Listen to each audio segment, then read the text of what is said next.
Welcome, folks, to part 2 of Modi 3.0. Here we discuss the Muslim rhetoric and we discuss the Congress follies of by its leaders, which have softballs to the Modi government to use as campaign fodder. Some by the Congress, some maybe fabricated by BJP government. So those are the discussions that we have had, how justified it has been. What other interesting races? There are plenty around the country, but there is one in Hyderabad as well, Arun, right? That is of particular interest. Owaisi? Yeah, I mean, Owaisi and Madhulata, BJP Madhulata. candidate. So that's interesting race. I don't think Madhulata is going to win. Owaisi has won there last 2-3 times, and before that, his father. So I believe last 30-40 years, that family, that seat has been once again a family affair. So I don't think Madhulata wins there, but I also do see BJP is using that seat to drive up the votes in the rest of the country. So anything that comes out there, Hindu versus Muslim, and they take the sound bites and use it the rest of the country to drive the votes. So that's very interesting to watch how all the BJP stalwarts, even Amit Shah is going campaigning in Hyderabad for Madhulata. And to see, so that's just being used to drive up votes other place. I don't think she wins there. I would be surprised. So Owaisi is going to win there again. Now that some percentage of voting is done in Maharashtra, some in Gujarat, some in UP as well, some in Gujarat. I think, Arun, the BJP is sensing some weakness. I think they sense there is some cracks, some fissures somewhere, and hence this talk about Muslim bashing, about redistribution, about beating up the opposition, which is on petty points, making Muslims the scapegoat and raising all these issues about Mangal Sutra and things like that. Modi has visited Rajasthan, multiple times. Why should he be going to Rajasthan and campaigning over there? Why should he be going to MP and campaigning there about 4 or 5 times when back in November, December they won the state elections? So I think they sense some headwinds because there is only so much story they can give about what actual results that they've produced. So they have resorted to making Muslims as the bad guy and then beating up on Muslims or beating up on the Congress because they want to go back to the base and that they get vote from their Hindu base. Basically, that's what they're resorting to. I don't think they should have stooped to so low a level, but unfortunately, that's where they have gone. And let's see if that plays into their political hand or not. Congress is serving a full toss after full toss to Modi. Why would they have their politician Iyer saying Pakistan has the atomic bomb, we need to be nice to them? Somebody is coming out, I forget, family from politics in UP, saying that they need a jihad vote. So they're just serving up on a plate for Modi to go hit it. Yes, of course, he will take that. He's in midst of a campaign. He's got to win his election. So Congress party is so stupid about just self-inflicted wounds.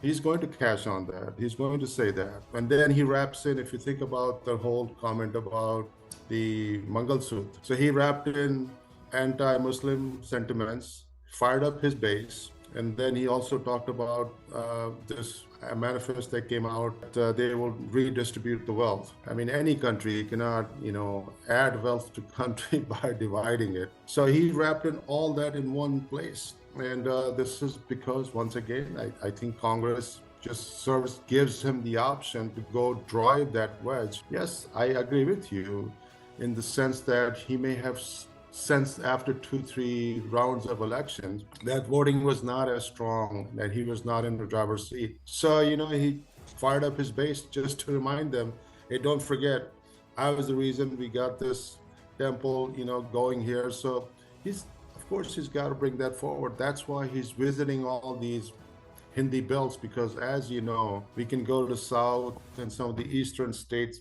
very few member of parliaments, but all these Hindi belts have a lot of the seats out for grabs. So he's firing up his base. The whole Hindu, Muslim, I also feel like the Muslim leaders come forward. Why you have others speaking for them? I mean, Rahul Gandhi, Yadav in UP, Mamta Banerjee, they've just become the caretaker for the Muslim sentiments and feeling. Let the Muslim leader come forward.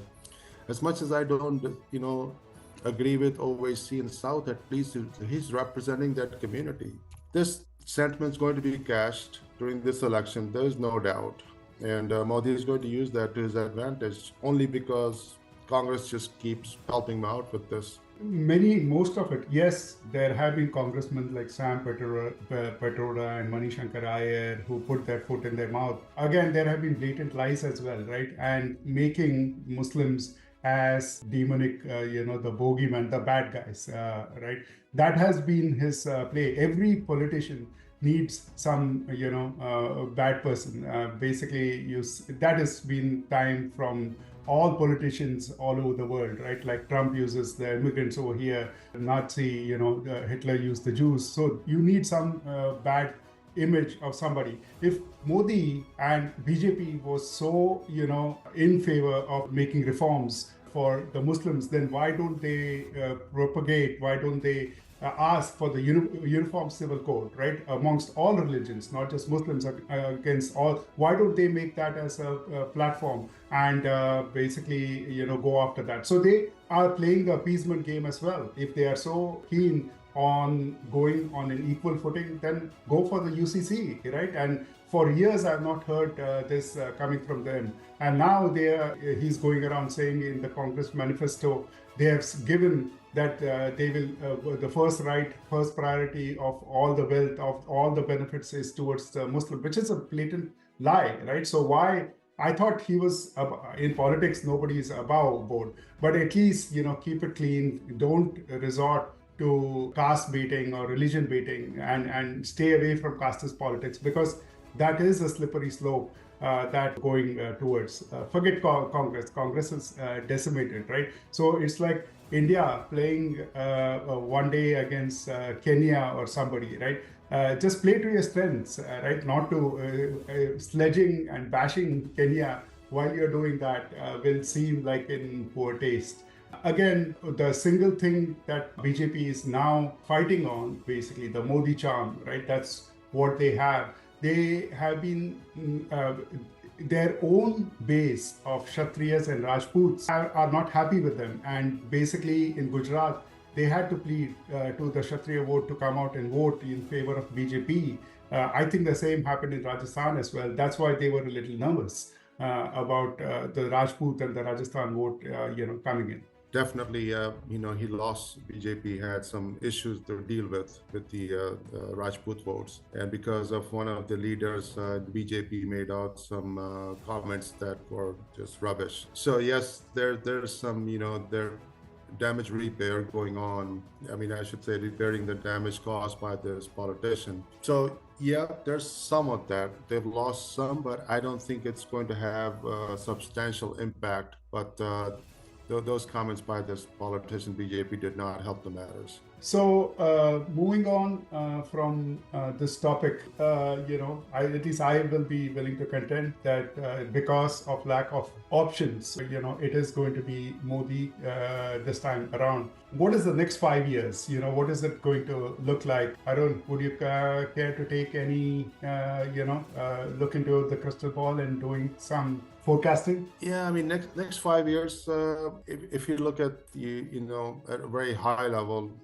India should get a seat on the United Nations Council. That should happen. They're the top 5 economy, and they're not even Modi cashes that India gave up the seat, Nehru to China, and look what China is doing to us. So even that judgment by then Congress parties, Modi's using that, and he's right about that. I mean, India should be on the UN Council. So I see that as a high stage. They are, massively producing all the now ammunition, this whole Atmanirbhar, and so all the military equipment would be produced in India. India is exporting now. That industry is growing by 32% or so last few years, and that was the total exports for a little bit under than $3 billion. So I see that increasing. I see a lot of countries trading in Indian rupees. Already right now we have, I forget, 30 or 40 folks, countries are dealing with Indian rupees. So all in all, at the world stage, India will continue to grow. Obviously, the infrastructure and everything else is going to grow.